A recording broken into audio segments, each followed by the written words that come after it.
RCF et Radio Notre-Dame, le débat du jour. 9h10, le débat du jour, 3 sujets d'actualité décryptés par 2 débatteurs ce matin. Bonjour Jean-François Colossimo. Bonjour.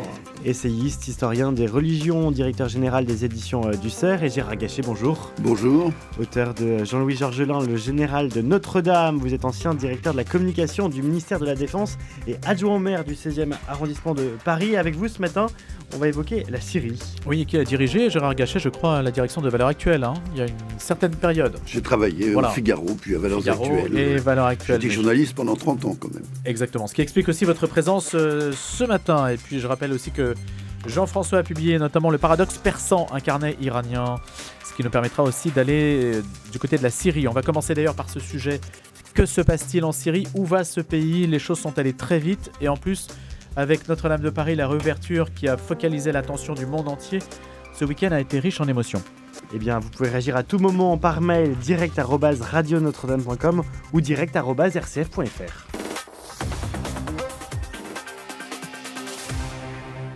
Et donc, les images de la Syrie que l'on a tous vues en 11 jours. Bachar el-Assad est tombé près de 14 ans après le début en Syrie de la révolte que beaucoup croyaient morte. Le temps s'est brutalement accéléré et les cartes du Proche-Orient se trouvent ainsi rebattues. C'est une conséquence aussi, bien sûr, de ce qui se passe entre Israël et l'Iran. Il y a la Turquie également dans le jeu géopolitique qui a joué un rôle clé. Et puis cette percée fulgurante des rebelles dominés par les islamistes radicaux.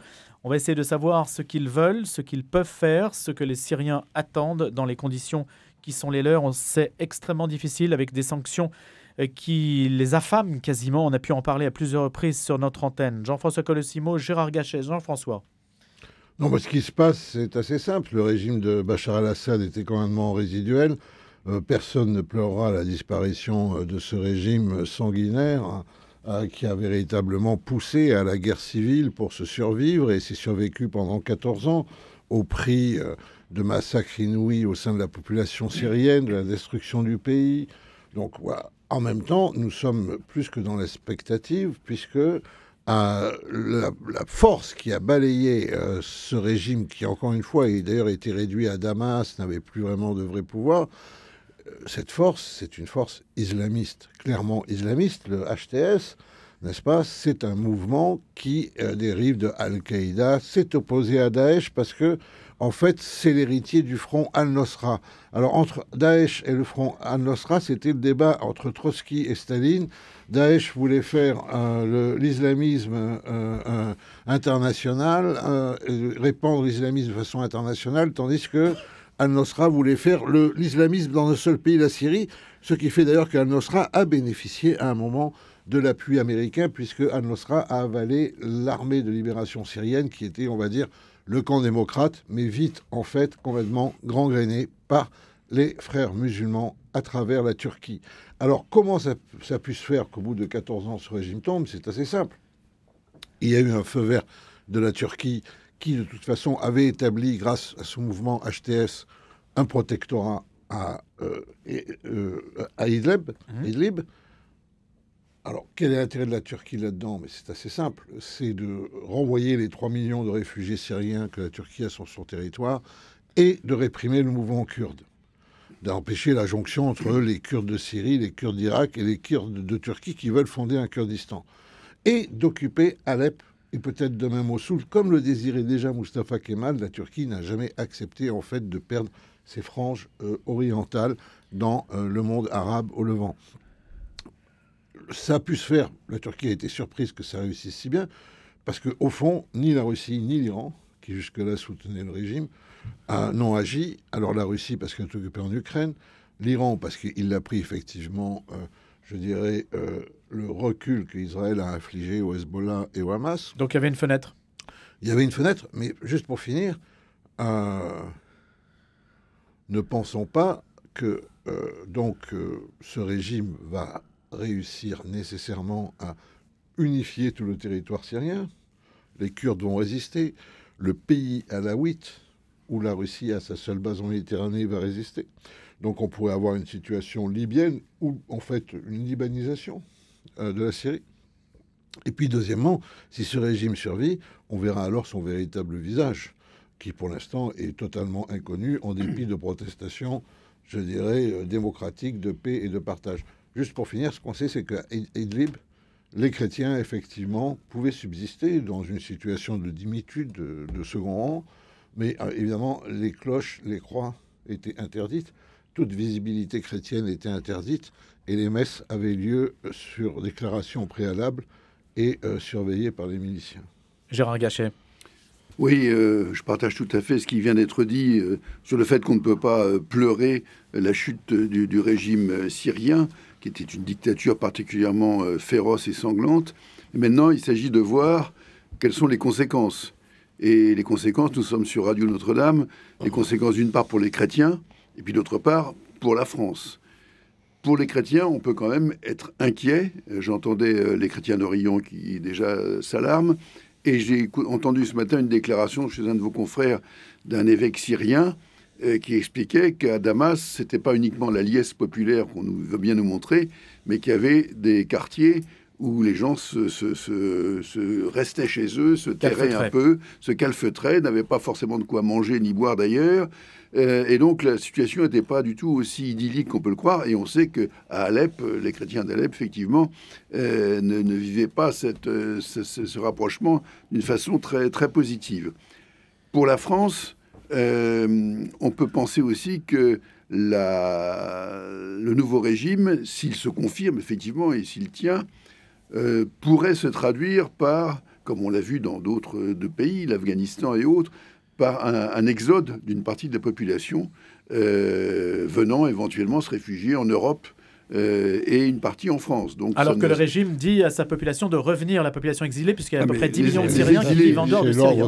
Voilà, les exilés vont revenir en Ankara, mais d'autres peuvent partir.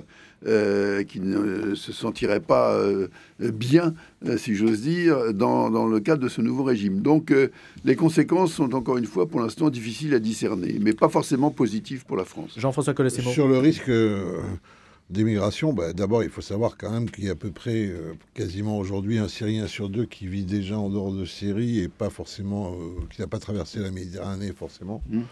Il faut savoir qu'il y a au Liban 1 200 000 réfugiés syriens pour une population à peu près de 4,5 millions d'habitants, ce qui veut dire à proportion que si nous on avait pris 20 millions de réfugiés d'un coup, hein, c'est à peu près ça. Un tiers.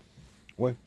Oui, ou 15-20 millions de réfugiés d'un coup. Donc cette situation pèse sur le Liban, énormément de réfugiés, hein, mais il faut savoir quand même aussi que les chrétiens étaient une véritable force cumulée en Syrie, où les orthodoxes étaient majoritaires au sein des chrétiens. La politique française suivie sous François Hollande a fait que les hiérarchies catholiques qui étaient francophones et francophiles ont embrayé le pas de la hiérarchie orthodoxe, sont tournés en fait vers Moscou. Poutine apparaissant à ce moment-là à tort comme le grand défenseur des chrétiens d'Orient, ce qu'il faisait avec beaucoup de cynisme, n'est-ce pas ? Mais que ces chrétiens, ils étaient 10% de la population, un peu plus d'1 million, il y a encore 10 ans, et qu'effectivement, ils sont tous partis. Ils sont quoi, 3% aujourd'hui à peu près ? Ils sont 200 000 maximum. Ils étaient 1 million, 1,2 million, ils sont 200 000, toutes communautés, confessions confondues. Alors évidemment, ces chrétiens, pourquoi est-ce que le HTS et Al-Jolani, le patron de ce mouvement islamiste, déclare qu'il n'y aura pas de vengeance ? Pourquoi ? Parce que le pouvoir alaouite, le pouvoir baassiste, le pouvoir de Bachar el-Assad, de son père Hafez al-Assad, c'est un pouvoir qui était minoritaire, alaouite, donc, comme je l'ai dit, et donc qui jouait des minorités, et qui privilégiait les minorités contre la majorité sunnite. D'où le fait que les églises, quelles qu'elles soient, étaient assez ralliées, je dirais, pieds et mains liés, bouche cousue par la police politique, mais les églises étaient dans une sorte de pacte implicite avec l'ancien pouvoir qui leur réservait la construction d'églises sur le budget du logement, qui, tous les dimanches matins, vous savez, il y a des kyrielles de communauté, c'était un immense tunnel à la télévision nationale syrienne de messes et de liturgies qui se suivaient dans tous les rites. Et donc c'est là où le HTS aujourd'hui dit pas de vengeance, parce que les chrétiens peuvent apparaître avoir été avec, évidemment, les alaouites, avec les druzes, avec les autres minorités, en fait, une composante de l'ancien pouvoir, alors que dans la vérité des faits, les chrétiens subissaient la main de fer. La vérité du nouveau régime, ce sera de savoir quel est son comportement par rapport à ces minorités. Pas simplement par rapport aux femmes, par rapport à l'éducation. On n'en voit pas beaucoup sur les images des femmes. Par rapport, si vous avez remarqué, rapport à la liberté de conscience, par rapport à la liberté d'expression. Faisons pas des chrétiens le seul marqueur. Je dirais, c'est un marqueur important, évidemment, pour nous, mais encore une fois, malheureusement, leur présence est extraordinairement résiduelle. Et comme, effectivement, nous sommes chrétiens, nous pensons aussi au sort des non-chrétiens et à toutes les autres personnes qui pourraient être tout à fait opprimées par un régime islamiste. Alors, ce régime islamiste, c'est pas celui des talibans. Même si les talibans ont applaudi. Oui, mais c'est pas celui des talibans. Ils sont pas aussi. C'est pas l'Afghanistan. Ils sont pas. Jean-François Colossimo, une question. Pourquoi en si peu de temps, vous parliez du feu vert donné par les Turcs, il y a quand même quelque chose qui surprend ce matin et peut-être que vous avez des éléments d'explication. On ne s'attendait pas à ce qu'en 10 jours seulement, le régime de Bachar el-Assad, le clan Assad, tombe. Parce que les soldats se sont rendus. Chaque fois que les islamistes ont avancé, les soldats ne voulaient pas mourir pour Bachar. Enfin, c'est assez simple. Ils se sont précipités à chaque fois. Alors, évidemment, à chaque étape, personne pensait que ça allait arriver à Damas. Vous voyez, ils ont débarqué ils ont descendu, ils sont arrivés à Alep.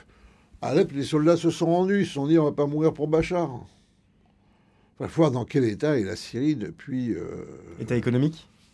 État économique à tout point de vue. Les sanctions pèsent énormément sur la vie des gens. D'un endroit à l'autre, vous ne circulez pas. Il y a des poches qui sont des poches encore de Daesh. Il y a des poches qui sont des poches du H. Enfin, c'est plus qu'une poche, c'était un protectorat. C'était véritablement un gros territoire, etc. Vous êtes en Orient. Qui est qui ? Les liens ethniques, les liens confessionnels...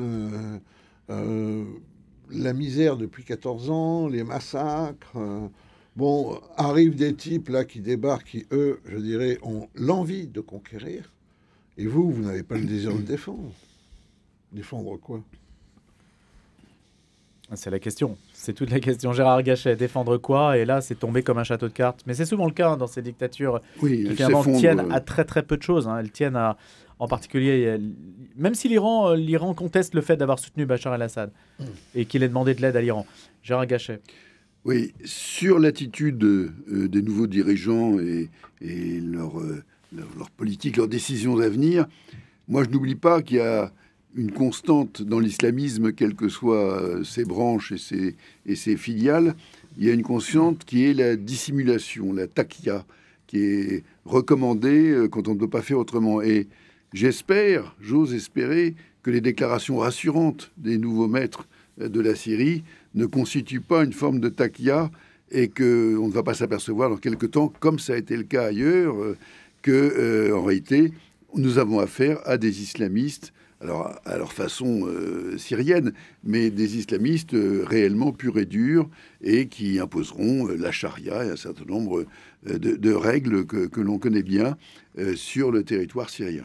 Il va y avoir des élections. Peut-on imaginer que les sunnites, qui sont très majoritaires, c'est à peu près 70% de la population, sortent évidemment du scrutin démocratique une personne qui soit respectable, qui soit le jeu de ces élections et ne soit pas un chef de guerre? Est-ce qu'on peut imaginer ce scénario? En exil, à Paris, entre autres, il y a beaucoup de personnalités syriennes qui ont fait partie soit de l'armée de libération syrienne, soit du Front de libération syrienne, qui sont des gens, je dirais...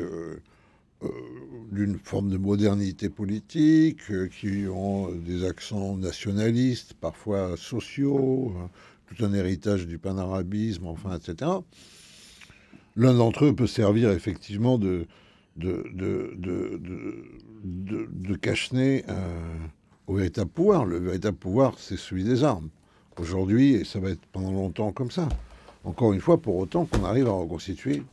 Pour autant que l'HTS arrive à reconstituer la totalité du territoire et qu'il n'y ait pas de scission. Encore une fois, moi je serai kurde. Vous voyez, au nord-est, là. Donc il y a les Kurdes, il y a d'autres parties du territoire syrien qui pourraient faire sécession. Le pays alawite. Les alaouites ont été au pouvoir, ils sont jugés responsables de ce qui se passe. Ils Et sont c'est où, sur ce pays, géographiquement? c'est Ils l'Atakié, sont sur la Méditerranée, en bord de l'Atakié, mer. Tartous. Et c'est là où la Russie a sa seule base militaire en Méditerranée. Alors moi, je vois bien la Russie lâcher Bachar et lui faire une petite datcha à côté de Moscou avec un peu tous les dictateurs déjà, n'est-ce pas, que la Russie a abîmé au cours des dernières années. Petit village comme ça, là, des post-dictateurs qui pourront la veiller le soir, se raconter leur bonne police politique, leur massacre sanguinaire, leur ennui désormais. Il semble bien que la base russe sur la Méditerranée soit en train de plier bagage, si je dis, de commencer à évacuer un certain nombre de On va de voir, matériel. on va voir. Alors c'est un signe que la Russie, ce que je pense moi, va très très mal et que la guerre d'Ukraine absorbe toutes ses forces et qu'en fait elle n'est pas du tout dans un état de pouvoir tenir deux fronts à la fois. L'Iran c'est un peu différent parce que évidemment le croissant chiite, ce qu'on appelle le croissant chiite, le fait que les chiites, à travers le Hezbollah au Liban, l'Irak où ils sont majoritaires, la Syrie où les Alaouites étaient affiliés au chiisme, etc., que le croissant chiite descendait la Méditerranée à l'océan Indien. Mais en même temps, vous voyez, Téhéran, ils sont chiites. Le régime actuel est chiite avec les chiites, mais il est islamiste avec les islamistes. Et donc, l'Iran veut certainement garder des voies d'approvisionnement du Hezbollah dans la lutte du Hezbollah et de Téhéran contre Israël. La vérité, c'est que en quoi Abu al-Jolani refuserait cette coopération à l'Iran, puisque je dirais que l'antisionisme radical fait partie de son bagage aussi à ce nouveau potentat syrien. Donc là-dessus, on Vous voyez, aurait... je veux dire, il ne faut pas... Ce n'est pas parce Vous êtes que dans l'Orient compliqué, et malheureusement, même y compris pour le général de Gaulle, quelques idées simples ne vont pas éclaircir la situation. Elle va s'éclaircir malheureusement par elle-même sur le rapport de force. Donc c'est l'armée qui va décider ce qui va advenir dans les prochains... Non, l'armée, enfin, l'armée, elle n'existe les plus. miliciens, plutôt. le maître du pouvoir actuellement... Maintenant, Bachar n'a pas pu tomber,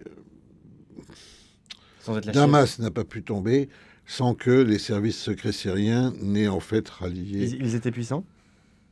C'était la seule réalité du pays, enfin, qui tenait la route. Vous savez, je veux dire, dans ce type de pays, la police politique, c'est un peu l'ENA, quoi.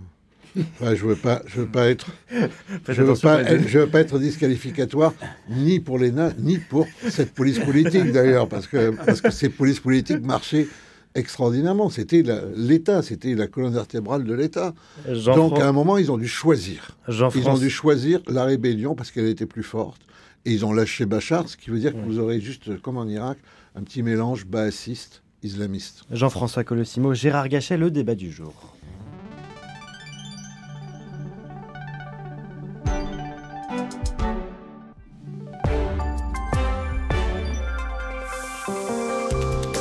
« 9h32, la suite du débat du jour, toujours avec Jean-François Colosimo, historien des religions, auteur du Paradoxe persan chez Fayard, et Gérard Gachet, ancien directeur de la communication du ministère de la Défense. Et on va parler de Notre-Dame de Paris à présent, parce que la réouverture qui est arrivée en même temps que la chute de Bachar el-Assad, donc c'est évidemment cette coïncidence d'événements qui nous a aussi frappé. La réouverture a focalisé l'attention du monde entier, des médias, vous l'avez suivi sur nos antennes respectives, RCF et Radio Notre-Dame. Et puis, nous avons aussi à cœur de vous faire partager pendant cette octave les grands événements qui vont marquer la vie de la cathédrale, donc à partir de maintenant et pendant tout au long de cette semaine, et puis évidemment dans les mois qui s'annoncent, puisque c'est une rythmique un petit peu intense à présent qui va caractériser la vie de la cathédrale. Comment avez-vous vécu ces temps forts de Notre-Dame de Paris, qu'il s'agisse des coups de crosse, du réveil du grand orgue, du discours d'Emmanuel Macron, de la présence de tous les chefs d'État et de gouvernement qui se trouvaient là? Gérard Gachet. Je pense que cette réouverture de Notre-Dame, pour moi, se traduit par deux mots essentiels. L'émotion d'une part et l'espérance d'autre part. L'émotion parce que moi, je me trouvais samedi matin sur le parvis de Notre-Dame et c'est une émotion qui était partagée par tous ceux qui étaient là, chrétiens ou non chrétiens, et qui était exactement l'inverse de l'émotion du 15 avril 2019. L'émotion du 15 avril 2019, c'était l'émotion de la tristesse, des larmes, de la prière pour certains.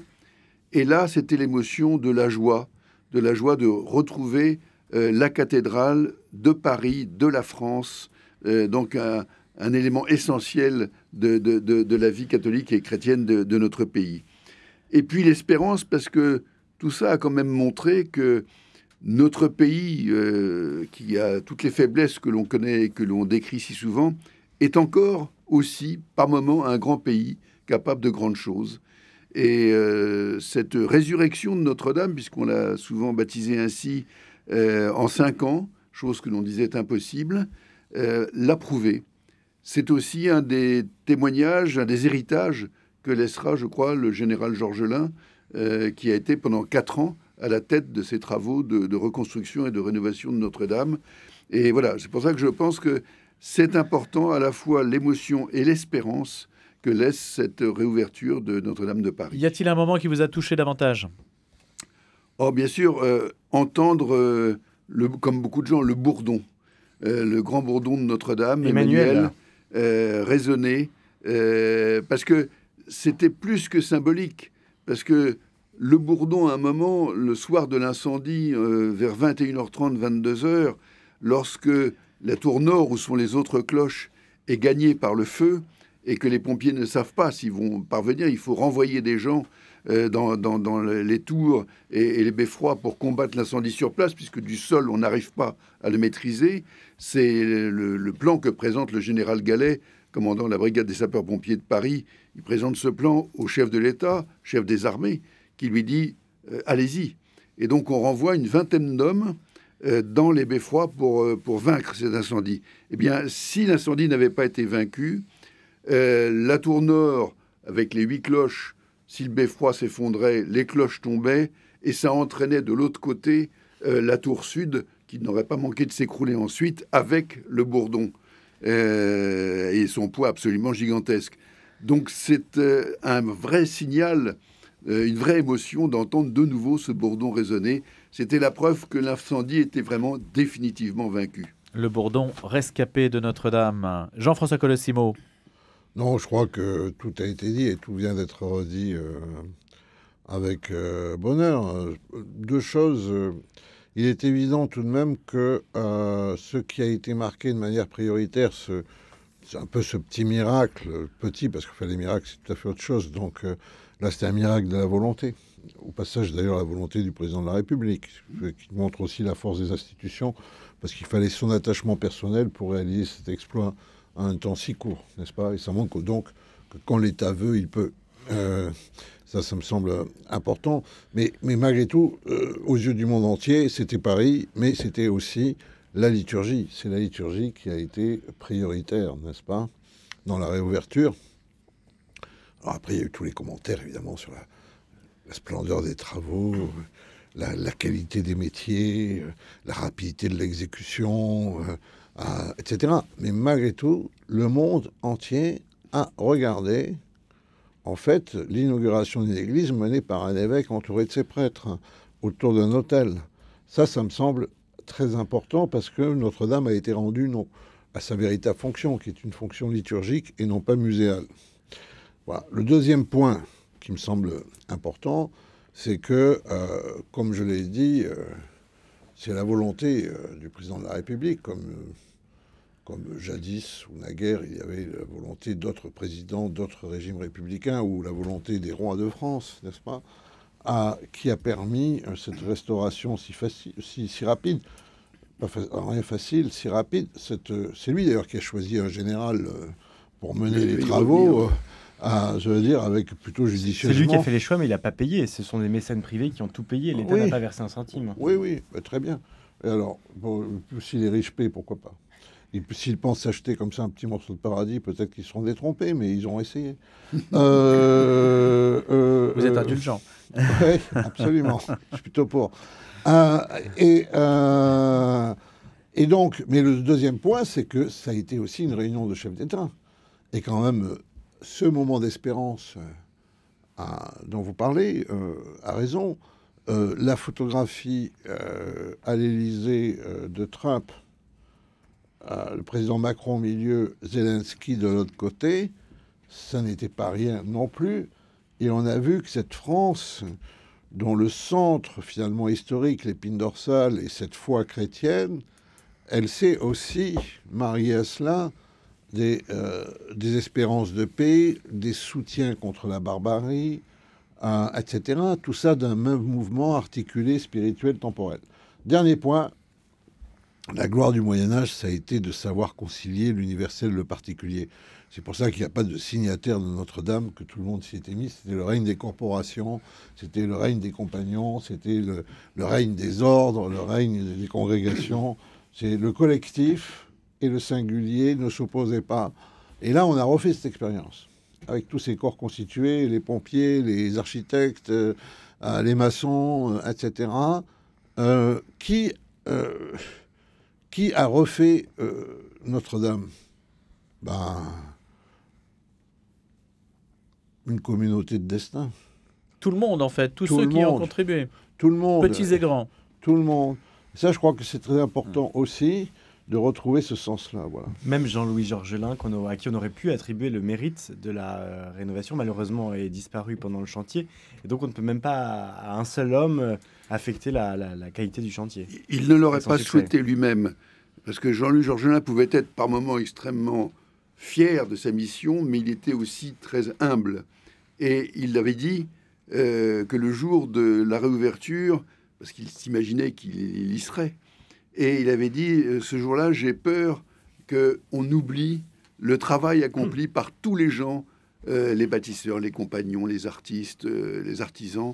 J'ai peur qu'on oublie le travail que tous ces gens-là ont accompli pour en arriver à ce résultat. Donc, je pense qu'il était tout à fait désireux, lui aussi, D'ailleurs, il adorait la compagnie de ces gens-là. Il était souvent sur le chantier, il les connaissait tous, il les appelait par leur prénom, il savait quelle était leur tâche et leur mission exacte.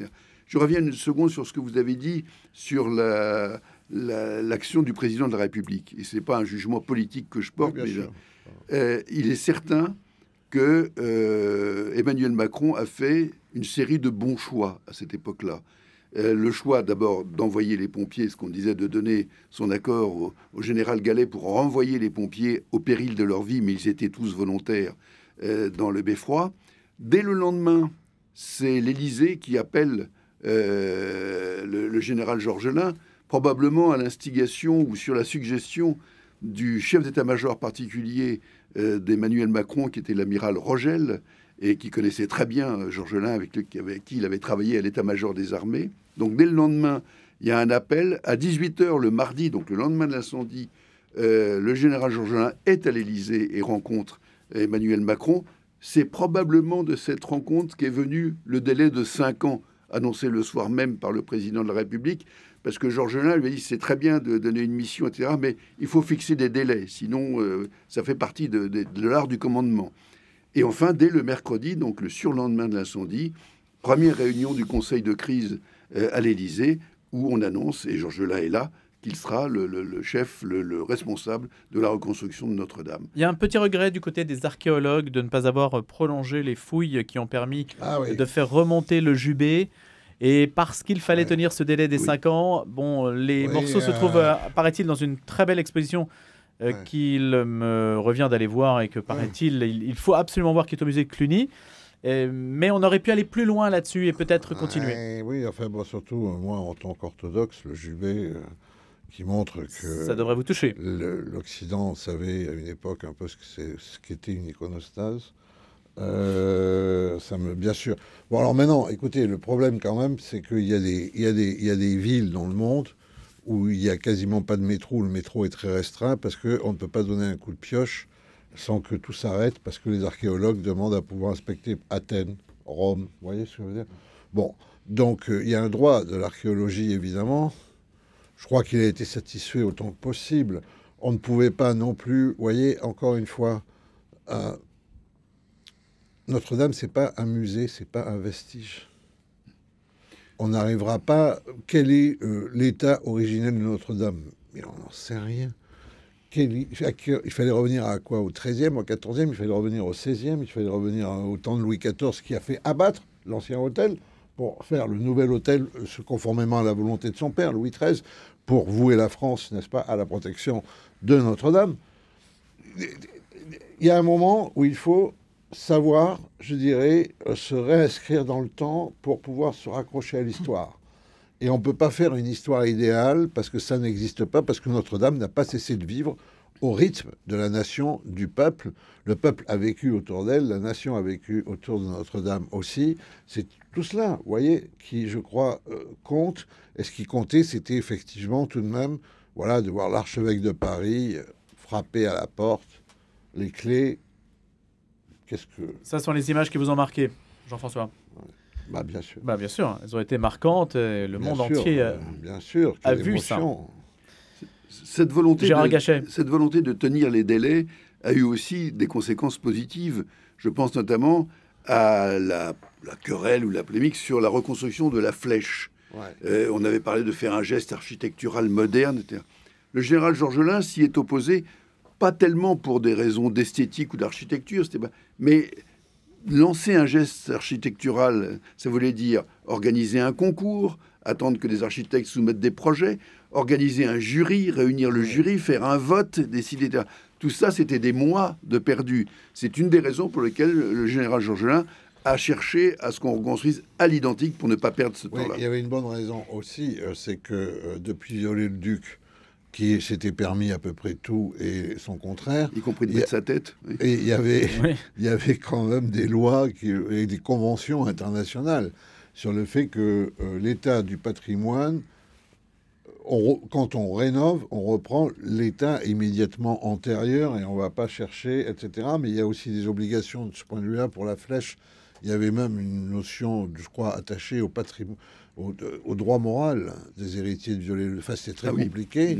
C'était très, très compliqué. Mais surtout, il fallait quand même que le monde entier retrouve Notre-Dame à peu près dans l'état où on avait craint qu'elle disparaisse.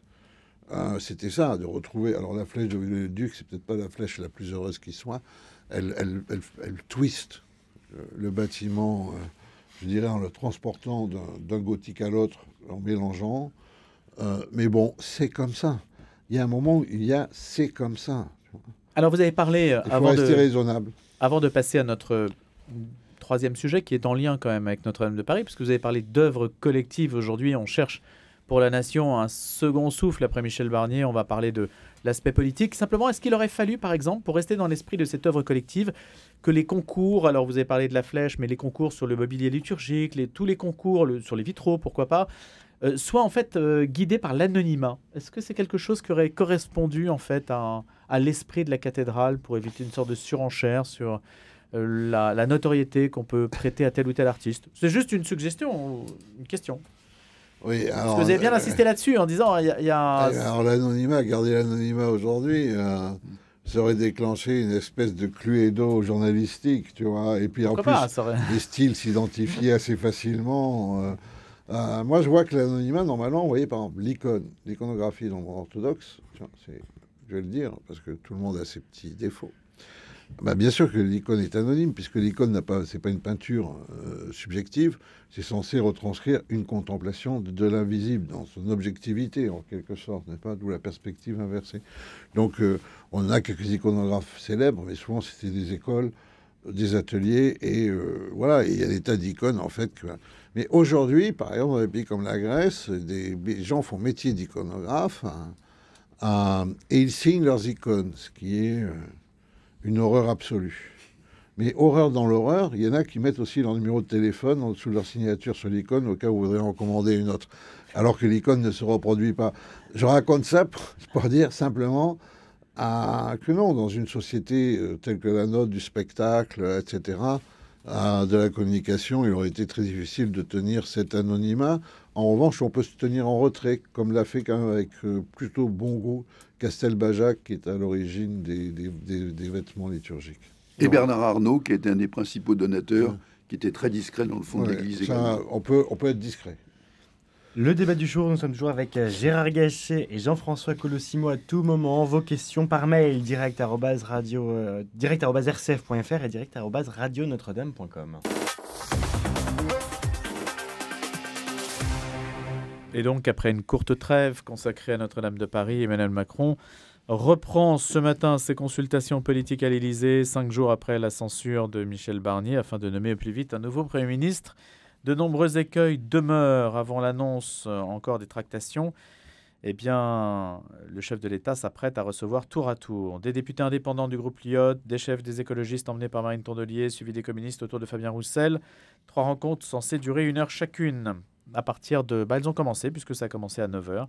Ce qui laisse entrevoir la possibilité, et c'est amusant la manière dont les journalistes présentent la chose, d'une fumée blanche au palais présidentiel avant la fin de la journée. On attend même une fumée blanche, voyez-vous. Alors on regardera, on va scruter, on va mettre une caméra devant l'Élysée pour savoir s'il y aura bien une fumée blanche. Y a-t-il conclave ? Gérard Gachet.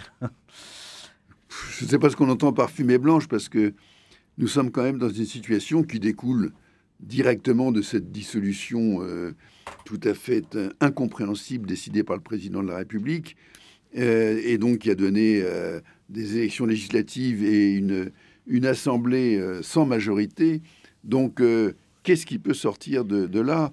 Il y a 3 grands blocs, enfin, on l'a dit, qui se partagent les groupes parlementaires à l'Assemblée, et on ne voit pas très bien quelle majorité. Alors même, on parle d'un accord de non-censure, n'est-ce pas ? C'est-à-dire que les gens se mettraient plus d'accord sur des idées, mais se mettraient d'accord pour ne pas faire tomber tout de suite, en tout cas, celui qui serait nommé. Donc, je ne vois pas bien. Non, la fumée, elle sera peut-être grise, mais je la vois pas blanche du tout. En tout cas, vous ne voyez personne sortir du chapeau. Non, parce que on dit, par exemple, à droite, on dit il y en a un qui s'est imposé pendant cette courte période du gouvernement Barnier, c'est Bruno Retailleau, et c'est tout à fait exact. Il a commencé en 2 mois à s'imposer et à obtenir apparemment quelques résultats, même chiffrés, en si peu de temps. Mais voilà, qui va vouloir aller dans un gouvernement avec Bruno Retailleau ? Tous les gens qui sont reçus ce matin à l'Élysée, par exemple, vous avez donné la liste, je les vois pas, je vois pas les écologistes, je vois pas, etc., aller dans un gouvernement aux côtés de Bruno Retailleau. Donc, je ne vois pas très bien ce qui peut sortir de ce cirque, et je crois que malheureusement, ça va continuer jusqu'à ce qu'arrive le moment où il pourrait y avoir une nouvelle dissolution, une nouvelle législative En juin. En juin. C'est long, hein ? C'est long, le mois de juin. C'est très long, c'est très long. Il nous faut un budget d'ici là, il faut beaucoup de choses. Mais sinon, pour sortir en tout cas de l'imbroglio politique, je pense que seules des nouvelles législatives, et encore, c'est pas certain, puisqu'elles peuvent redonner là aussi une absence de majorité comme la dernière fois. Mais je crois que, ou alors, mais l'intéressé a l'air de l'écarter totalement, ou alors une démission du président de la République et une présidentielle anticipée. Mais ça, je n'y crois pour l'instant absolument pas. Et François Bayrou ? Et François Bayrou. Écoutez, on avait élu en 2017 un président, M. Macron, qui devait à la fois, qui était le Mozart de la finance, et qui était l'homme qui allait dépasser les clivages politiques anciens en créant le nouveau monde politique, la Start-up Nation, etc. Aujourd'hui, on a, pour le Mozart de la finance, on a quand même un pays très lourdement endetté, dans une situation économique vraiment préoccupante, à tel point qu'on scrute à chaque fois les notes des agences de notation en craignant que la foudre ne tombe. Et puis, pour ce qui est du renouveau politique, si ça doit se terminer par M. Bayrou à Matignon, je ne suis pas sûr que le renouveau frappe beaucoup l'esprit des Français. Jean-François Colossimo. Alors, moi je dirais que Michel Barnier a été la victime un peu consentante, parce que le grand négociateur du Brexit n'a pas montré quand même beaucoup de flexibilité dans les rapports qu'il a entretenus avec les différents groupes politiques, particulièrement avec Madame Le Pen, qui l'a gravement offensé. Et ça a certainement signé, en fait, son arrêt de mort, politique en tout cas.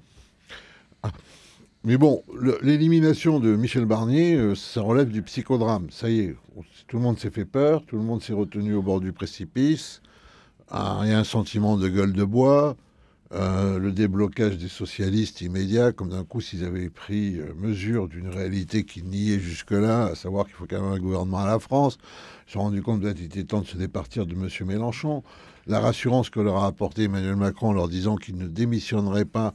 Et d'ailleurs, François Hollande n'a pas tellement peut-être envie que Emmanuel Macron démissionne si vite parce qu'il faut qu'il se réinstalle dans le paysage, enfin, etc. Vous voyez, donc je pense que là, en fait, il y a un moment pour arriver à refaire un peu, je dirais, un gouvernement qui balayerait des socialistes et des écologistes responsables. Il y en a quelques-uns chez les écologistes, pas beaucoup, mais quelques-uns. Lesquels, pour vous? Jadot, etc., qui a prouvé qu'il était un homme politique. Il était un homme politique avec une conviction écologiste, mais qui ne faisait pas de l'écologie une idéologie qui l'empêchait de faire de la politique.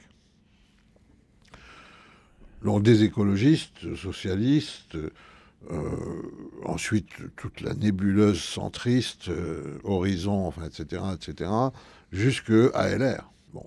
Alors le problème, évidemment, c'est qu'il n'y a qu'une personnalité. Alors vous avez la dent dure contre lui, mais je comprends pourquoi. Il y a une histoire. C'est lui qui, quand même, a fait échouer à sa réélection Nicolas Sarkozy, n'est-ce pas? François Bayrou. Mais justement, François Bayrou, c'est pour cette raison-là qu'il est compatible. En fait, d'abord, il n'a jamais dit trop de mal du Front National, contrairement, par exemple, à Xavier Bertrand, qui aurait pu faire un autre candidat, mais qui est récusé en raison de son opposition très dure, enfin, dans les Hauts-de-Seine, les Hauts-de-France. Dans les Hauts-de-France, front contre front avec Marine Le Pen. Bon, Bayrou a ça pour lui. Alors, il peut, les LR, bon, il les connaît, il les a fréquentés, il était dans l'UMP. Les socialistes trouvent qu'en fait, bon, ça va quand même, bon, etc. Le vrai problème de François Bayrou, c'est que dès qu'il est nommé à Matignon, il y a tous les candidats futurs à la présidentielle qui vont s'inquiéter que ça soit lui qui se mette en piste. S'impose à travers son magistère à Matignon, puisqu'on sait que le Béarnais a toujours considéré que Paris valait bien une messe et même des accords électoraux, tu vois. Donc,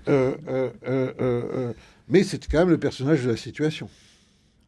C'est le seul qui coche autant, je dirais, de neutralité non malveillante, immédiatement en tout cas, mais évidemment après Édouard Philippe, Laurent Wauquiez, François Hollande, enfin qui veut que François Bayrou réussisse à Matignon? C'est un peu la question.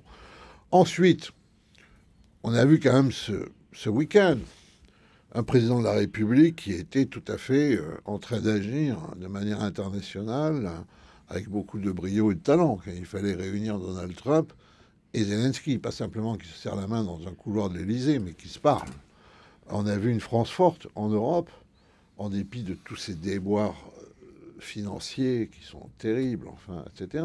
Enfin, une France qui est à même d'apparaître comme la force européenne de proposition pour retrouver la paix en Europe, etc. Quand on voit tout ça, on se dit qu'il serait temps de mettre un terme, je dirais, à cette espèce de débordement parlementaire, qu'il serait temps de revenir à la raison, que notre pays a besoin de se refaire. Mais on ne sait pas comment. On ne sait pas comment, parce que même des élections législatives qui seraient... Non, mais il n'y en aura pas d'élections. Enfin, je veux dire, s'il y a une dissolution, de toute façon, on repart. Pourquoi ? Ensuite, le président, je pense, ne démissionnera pas. Il l'a dit, mais j'en suis convaincu, c'est pas son tempérament, etc. Alors peut-être qu'après... Son tempérament, c'est étonné quand même. Qui aurait anticipé une dissolution si tôt? Alors attention. Oui, mais ça va avec son tempérament. Son tempérament, vous savez, même ceux qui veulent se moquer ou être le maître des horloges, etc. Dernière réflexion, Jean-François. Un maître des horloges qui fait la dissolution, c'est pas un maître des horloges qui propose sa démission. Voilà, c'est aussi simple que ça. En fait, ça participe du même caractère. Ce qu'il nous faut retrouver, c'est le sens de la France. Et quand on voit combien le sens de la France a été suscité par la résurrection de Notre-Dame, on se dit, qu'est-ce qui se passe dans notre classe politique pour qu'on n'y arrive pas? Est-ce que notre classe politique est encore capable de se sacrifier pour le pays pour la nation. Eh bien, ce sera le mot de la fin. Jean-François Colosimo, historien des religions, auteur du Paradoxe persan, un carnet iranien, c'est chez Fayard. Merci beaucoup, Gérard Gachet, ancien directeur de la communication du ministère de la Défense. Vous avez notamment publié Jean-Louis Georgelin, le général de Notre-Dame. C'est aux éditions Ballant. Merci à tous les deux. Merci beaucoup, Louis Dauphren. Merci Pierre-Henri Paget qui réalisait cette matinale depuis 6h30.